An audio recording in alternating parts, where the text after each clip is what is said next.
Alors du coup, comment va se passer le prélèvement à la source pour les BIC, BA et BNC? Alors, le principe, il est identique. Paiement d'un acompte mensuel ou trimestriel sur option, calculé sur les bénéfices versés en N-2, alors pour les acomptes de janvier à août, et versé sur quoi? Calculé sur le bénéfice N-1 de septembre à décembre. Alors, l'assiette de l'acompte est le taux du prélèvement. L'assiette de l'acompte, c'est le bénéfice net imposable des années précédentes. Et sont exclus de l'assiette les revenus exceptionnels par nature, donc tout ce qui est plus ou moins valu à court ou long terme, les subventions d'équipement et les indemnités d'assurance. Dans le cas d'une création d'activité, les revenus de l'année N sont soumis à l'impôt sur le revenu en N+1, donc on payera en N+1.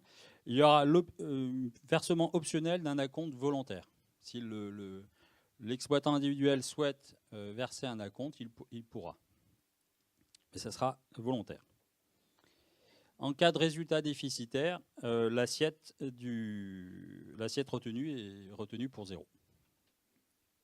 Le taux, c'est le taux du foyer fiscal. Hein, pas de changement par rapport aux salariés.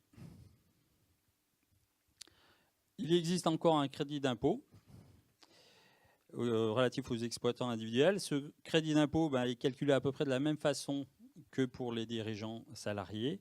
C'est le bénéfice imposable de 2018. On prend donc le montant le plus faible entre le bénéfice imposable et le bénéfice des années 2015, 2016 et 2017. Hein, le même principe que pour les dirigeants.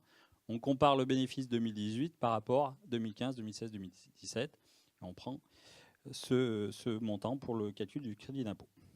Alors, des dérogations bien sûr possibles. On est en France, hein, donc il faut une dérogation. On pourra obtenir un crédit d'impôt non plafonné dans le cas d'une augmentation de son bénéfice liée à un surcroît d'activité. Bien sûr, il faudra le justifier auprès de l'administration. Et pareil, il existe un crédit d'impôt complémentaire.